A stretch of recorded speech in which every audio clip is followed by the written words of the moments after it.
Grabe ang lamig mga guys.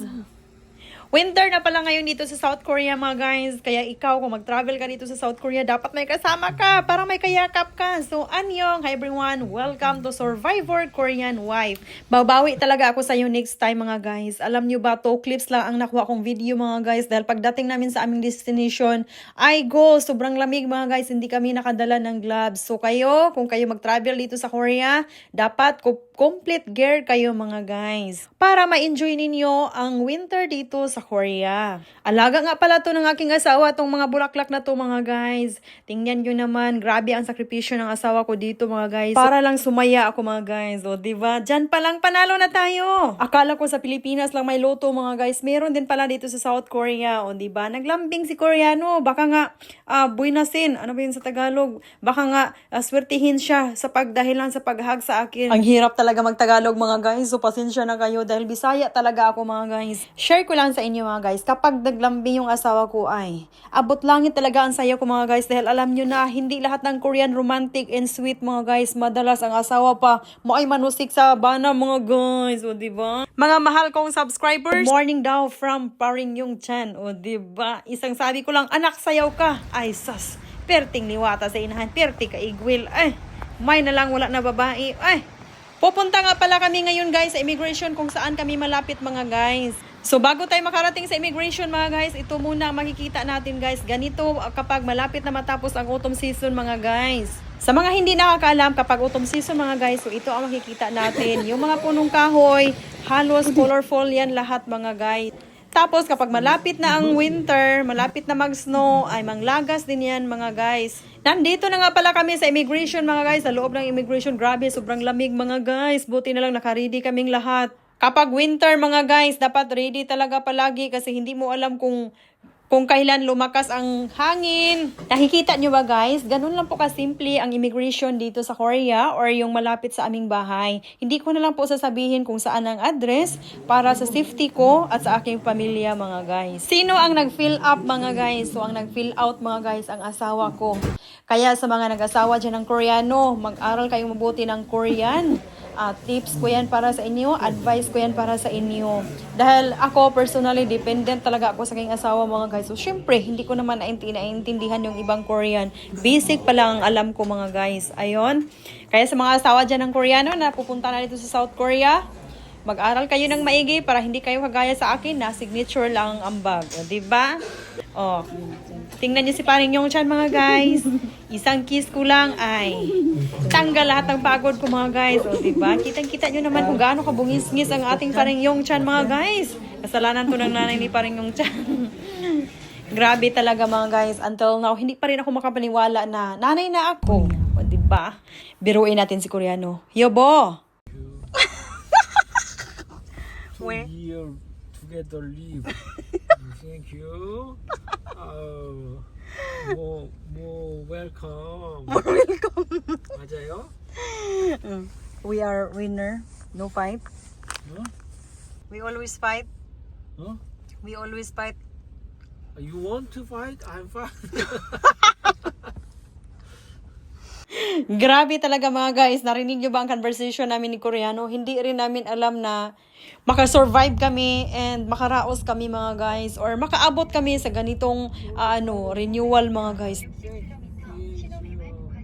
I'm always follow you. Na mga guys. Lipay daw kay kumbana kay Perminti daw ko follow sa iya mga guys. Dako daw kay siya save na kwarta tungod sa kuha. I want to also save yes. No, stress. Yeah boy, you really save money? 4, 5 months. Yeah. No, 4 to 5 months no work. We all kunsya na. But how about Mo na pinaka-importante mga guys na kung imong ba na dili gusto nga magsige kag pamalit, ayaw pugsa. Diba? Alam naman talaga natin no na pera talaga ang laging pinag-aawayan ng mag-asawa. Pero tips ko sa inyo, lalong-lalo na kung ikaw ay pupunta na dito, lalong-lalo na kung ikaw ay asawa ng Koreano, baka effective tong video na to para sa'yo. Ito ha, advice ko sa mga nakapag-asawa ng Koreano. Mga Jai, dapat istadihan mo ang ugali ng asawa mo. Dapat alam mo rin ang needs and wants. Kung hindi man lang kailangan, huwag kang bumili. Huwag kang sumabay sa uso. Di ba lang pagsabihan ka ng iba na hindi ka fashion. Bakit ba? Ang pinaka-importante, mga Jai, may savings ka, Jai. Ang bangko mo, maraming pera, Jai. I-check na natin tong karne nila, mga guys. Tingnan nyo ba, guys? Sobrang mahal talaga. Sana nga karne na lang tayo kasi aside sa mahal, kinakain pa. Ay, go! I-tour ko na naman kayo sa E-Mart dito sa South Korea, mga guys. So, ang dami ko nang na-share sa inyo, no? So, ito nga pala yung juice na famous sa K-drama. Sa mga hilig dyan sa K-drama. Ganito ang store dito sa Korea. Napaka-convenient talaga, mga guys. Walang tao. Konti lang po ang customer, mga guys, dahil busy po sa trabaho. Or wala talagang tao dito sa South Korea, mga guys. Hindi kagaya dun sa atin na sobrang dami ng population natin, no? So, ito na nga, mga guys. Ito yung in-order ni Koreano sa Kupang. Kupang, parang Shopee dyan sa Pilipinas. Pasensya na po sa aming munting tahanan, mga guys, dahil hindi po ako nakapaglinis bago umalis. Ang importante, mga guys, malinis ang pagkaluto. O, diba? Yan naman talaga ang importante. Maya lang, itagaan tagbanaan ni guys na maayo muluto. Katapulan rabata. Tubig lang pala ang ilagay nito, mga guys. Akala ko lagyan pa ng lamas. OMG, wag kang magpahalat sa Jai. Tanawa, mga guys. Tingnan nyo, mga guys, naghugas ang aking asawang Koreano. Labaw pas nakadaog sa luto, mga guys. Halos lahat ng Koreano, mga guys, gusto nila alagaan sila. Mag-unboxing tayo, mga guys. Ito yung binili namin sa E-Mart. Sabi ko kay Koreano, paminsan-minsan lang bili tayo nito. Masarap daw po. Spinach. Ang swerte talaga, mga guys, beef. Naperte pagkamahala. Para kay pa rin yung chan. Potato. Buy one, take one.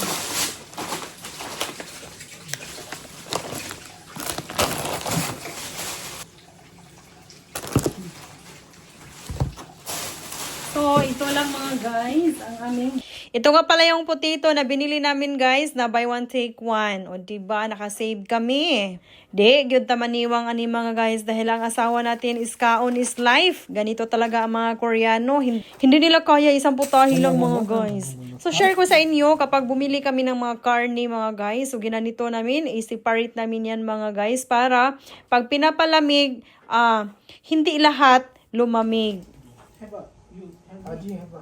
아빠가 영찬이 바지 샀어? Isa sa rason na ayaw talaga mag-asawa ng mga Koreano, mga guys, dahil every season, lalo na pagbata pa, kailangan talagang bumili ng bago. Wow! Wow! Dan niyo po?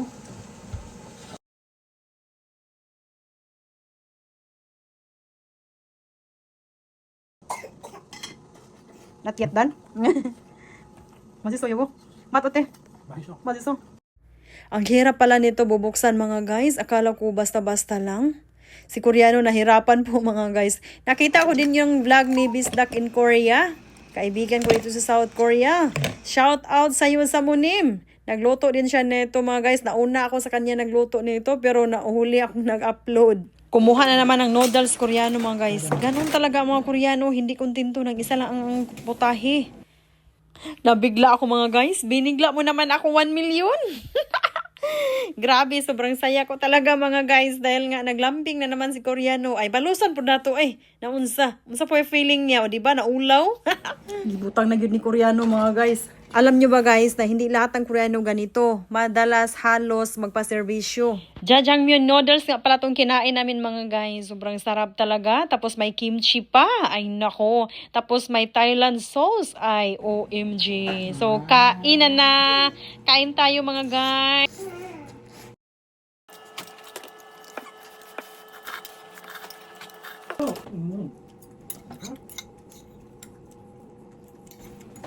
Ngano yun kaha nga dili na to ma-feel ang kaon ug walay kula. Ay sas. Zero sugar daw ito, mga guys. I don't know why. Tamis man.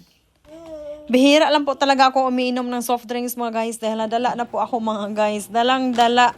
So, nagutom din si paring yung chan, mga guys. Gusto din kumain ng snack. Liwat na si ang papa, mga guys, palakaon. Annyeong! Hi everyone! Ikaw ba ay magpaparenew ng iyong ARC card? Itong video na to ay para sa'yo. Wait! Bago ka magpa-renew mga guys, siyam ang dapat mong alamin bago ka magpa-renew. Lalong-lalo na yung number 9 mga guys. Naku, napaka-importante nito. Kaya ano pang hinihintay mo? Watch till the end. Disclaimer lang po, itong video na to ay base lang po sa aking experience. So proceed na tayo mga guys. Question number 1, ano nga ba ang ARC card? ARC card, ito yung Alien Registration Card or Residence Card. Or ito yung temporary ID mo kapag ikaw ay nag-stay dito sa South Korea. So ipapakita ko sa inyo mga guys. So ito yun mga guys. Oy, ipagmayabang ko muna to sa inyo mga guys. Ito yung binigay ng aking asawang Koreano. Napaka-romantic talaga ng asawang Koreano mga guys. Lord, deserve ko ba to? Ito yung binigay ni Koreano mga guys. So, syempre mga guys, takpan natin, no? So, takpan natin mga guys. So, ito yung ARC card na tinatawag mga guys. Ito yung temporary ID namin kapag nagstay kami dito sa South Korea.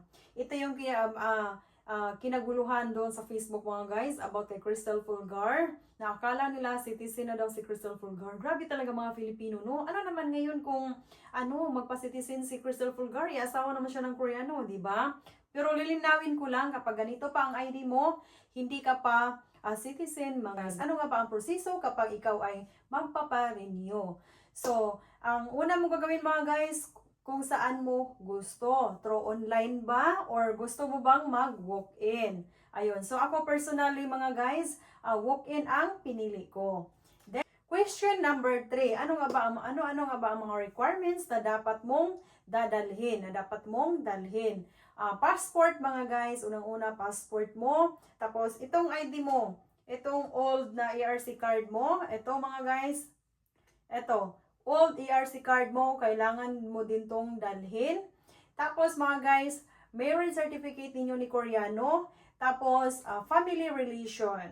Yun po guys ang mga requirements. Yun ang aming na-experience. Question number 4, may bayad ba ito kapag ikaw ay nagpaparenew? Yes mga guys, 30,000 won ang binayad namin ni Koreano. Question number 5 na tayo mga guys. Madali lang ba kapag ikaw ay mag-walk-in? Yes, of course mga guys. Pagkatapos na nag-fill up ng form, pagkatapos nun, mag-antay na lang kayo ng number. Basta hindi abot ng 5 minutes mga guys, tapos ka na. Ganun kabilis, parang kidlat mga guys. Tapos mga guys, question number 6, kailan ka ba magpapa-renew? So, base sa experience ko mga guys, ikaw ay magpapa-renew kapag nagpadala na ng notice sa immigration sa'yo. So, ako personally guys, nagpadala sa amin ng notice sa immigration na kailangan ko lang i-renew ang aking pag-stay dito sa South Korea. So, saan mo ba makikita ang notice na yon? Sa mailbox niyo mga guys, kung saan ka man nakatira, sa villa ka man o sa apartment, I'm sure merong mailbox mga guys doon. Lagi niyong i-check doon. So, doon mo makikita na kailangan ma-expired ka na, mag-expired na ang iyong ARC card, ang inyong pag-stay dito sa South Korea. So, kailangan mo nang mag-renew. Tapos mga guys, nagpa-appointment pala kami ni Koreano. So kami ang namili ng schedule kung kailan hindi busy ang aking asawa. As long as malayo pa ang schedule, ang inyong expiration dito sa South Korea. So ako mga guys, nagpa-renew ako last month, November 29, 2025. Mga guys, question number 7 mga guys, lahat ba ay mabibigyan ng 3 years to stay dito sa South Korea? Hindi po mga guys, depende po sa ibibigay na immigration sa'yo. And nakadepende din po kung kayo po ay may anak. So ako personally mga guys, 3 years ang binigay ni immigration sa akin mga guys. Grabe talaga. Lord, deserve ko ba to? Eto mga guys, I'm sure hindi nyo to makikita eh. So, dito sa likod makikita mga guys kung ilang years ang ibibigay ng immigration sa'yo. So, ako mga guys, pumunta ako dito sa South Korea, February 2024. Tapos, nag-expired siya ngayong 2026, February din. So, 2 years, ang unang binigay ni immigration sa akin, 2 years mga guys. So, may bibigyan ka lang ng 2 years pala ni immigration mga guys kapag ikaw ay umattend ng seminar sa immigration. Pero kung hindi ka umattend ng seminar, I'm sure mga months lang ibibigay sa iyo mga guys, renew. Nakakapagod yun mga guys. Kung ako sa inyo, mag-attend kayo ng seminar, tapos para mabigyan kayo ng mahabang pagstay dito sa South Korea. Kung hindi ka pa citizen. Tapos mga guys, eto mga guys, the best talaga. Ni-renew ako ni Koreano noong November 2025. So, may expired guys, 2029 pa. Lord, deserve ko ba to? Nahingay natin mga guys, no? So, ito na nga mga guys. So, 3 years na binigay ni immigration sa akin dahil may anak na kami ni Koreano. Ganun daw yan pag may anak mga guys. Question number 8 mga guys. Ito, tips ko ito para sa inyo mga guys. Malapit ako malubat mga guys.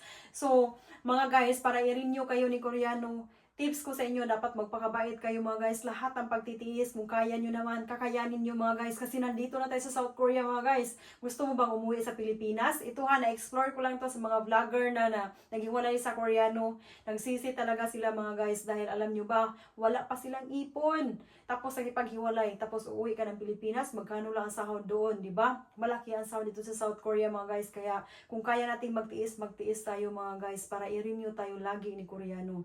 And question number 9.